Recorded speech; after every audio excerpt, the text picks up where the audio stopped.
Hello dear students, आज हम प्रारंभ करेंगे टॉपिक चालक का वैद्युत प्रतिरोध रेजिस्टेंस ऑफ अ कंडक्टर। पूर्व में हमने ओम का नियम पढ़ा कि किसी भी चालक के सिरों के मध्य आरोपित विभवांतर उसमें प्रवाहित धारा के अनुक्रमानुपाती होता है।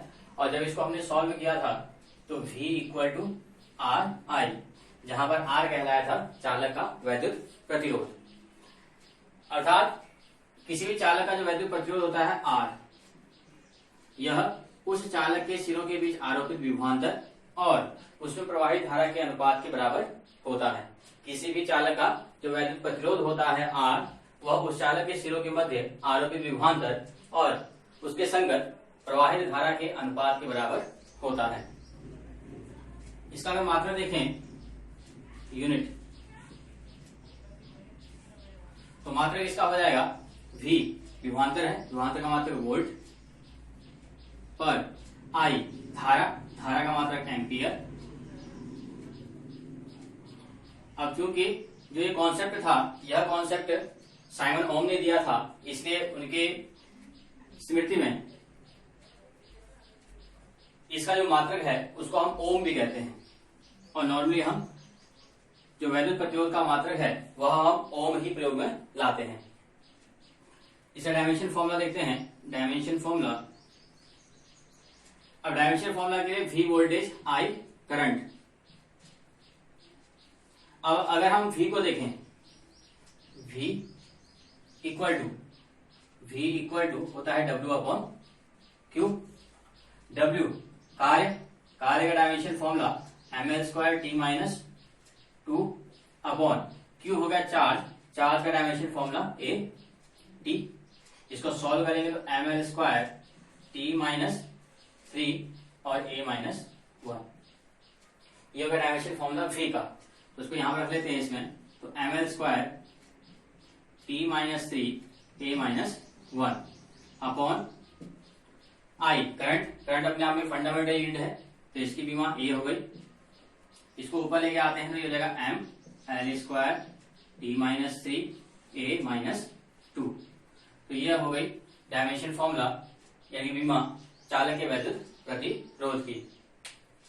इसके पश्चात हम देखते हैं कि किसी भी चालक के ऐसे कौन कौन से कारक हैं या फैक्टर हैं जो प्रतिरोध को प्रभावित करते हैं।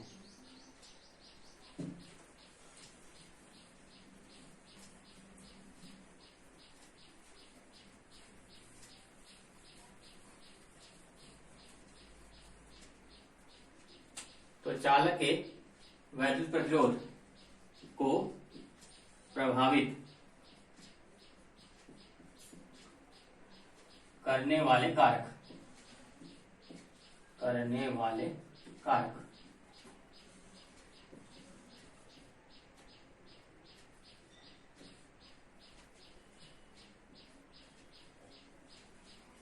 या फैक्टर्स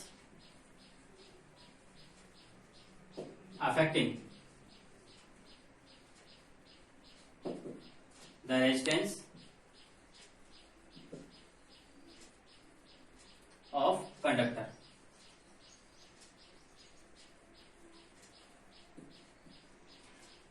तो अब हम देखेंगे चालक के प्रतिरोध को प्रभावित करने वाले कारक कौन कौन से होते हैं।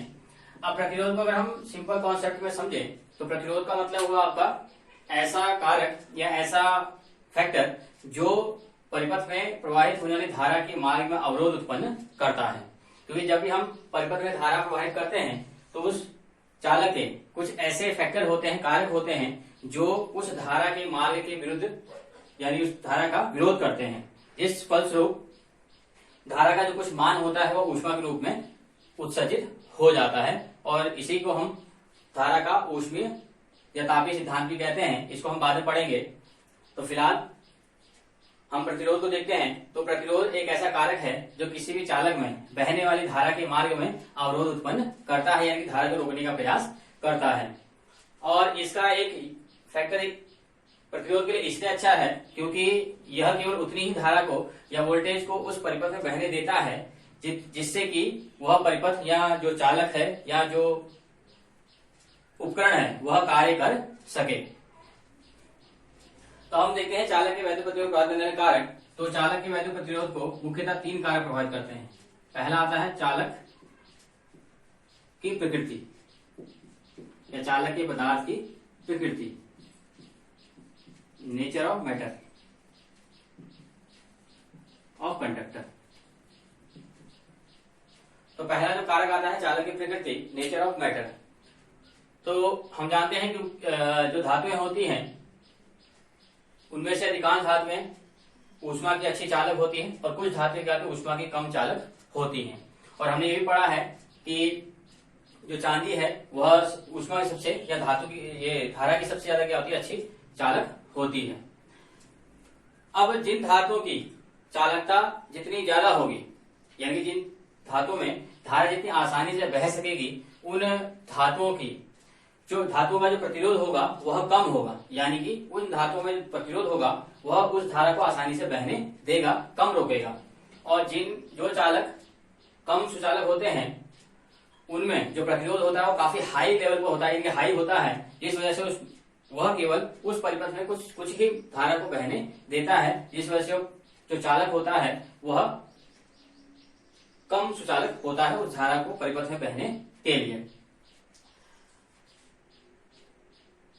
अब चूंकि नॉर्मली हम परिपथ में मुख्यतः जितने हमारे घरेलू उपकरण होते हैं वो सभी उपकरण ज्यादातर हम कॉपर धातु का प्रयोग यानी तांबे का प्रयोग करते हैं उन उपकरणों को बनाने के लिए, इसलिए इस फैक्टर को हम फिलहाल छोड़ देते हैं। दूसरा आता है चालक की लंबाई, चालक की लंबाई। तो चालक की लंबाई लेंथ ऑफ कंडक्टर या लेंथ ऑफ मैटर जो भी कहेंगे आप, लेंथ ऑफ कंडक्टर। अब किसी भी चालक का जो प्रतिरोध होता है R, वह उसकी लंबाई के अनुक्रमानुपाती होता है, यानी जितना लंबा तार होगा उतना ही उसका प्रतिरोध ज्यादा होगा और जितना छोटा तार होगा उसका प्रतिरोध उतना ही कम होगा। नंबर 3,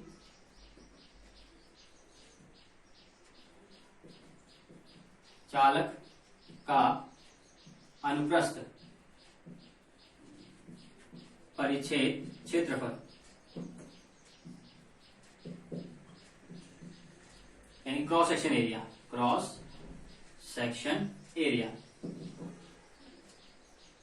तो cross section area of conductor.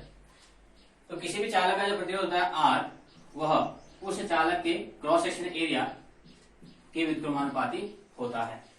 अर्थात किसी भी चालक का जो वैद्युत प्रतिरोध होता है वह उसकी लंबाई के अनुक्रमानुपाती और उसके अनुप्रस्थ परिच्छेद क्षेत्रफल के व्युत्क्रमानुपाती होता है। इन दोनों नियमों को अगर हम मिलाते हैं तो समीकरण 2 व 3 से, इसको ए भी मान लेते हैं, ये ए हो जाएगा समीकरण ए, ये समीकरण बी।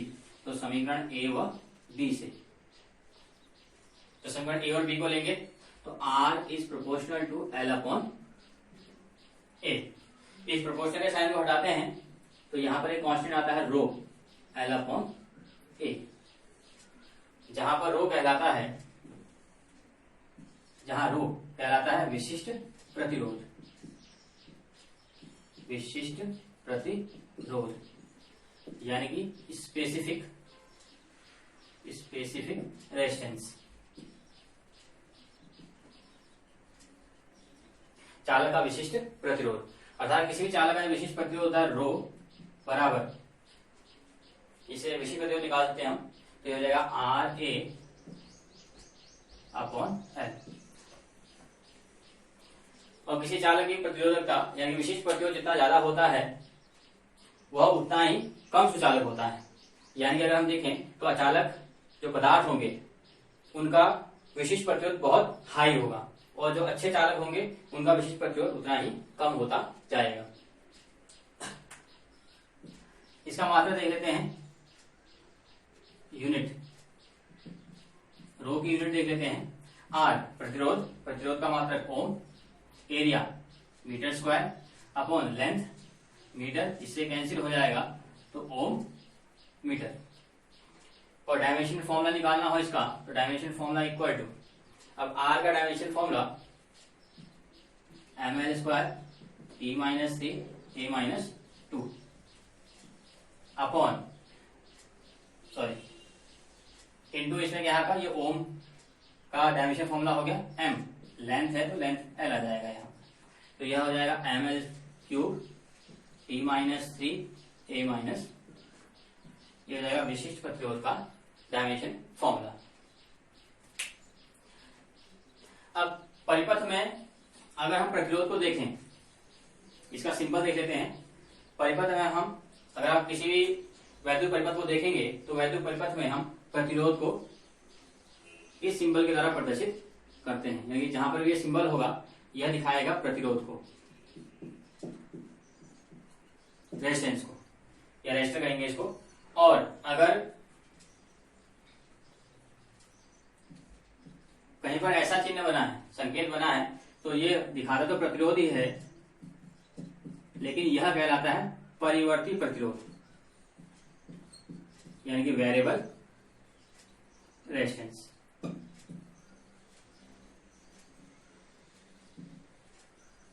ये कहलाता है वेरिएबल रेजिस्टेंस।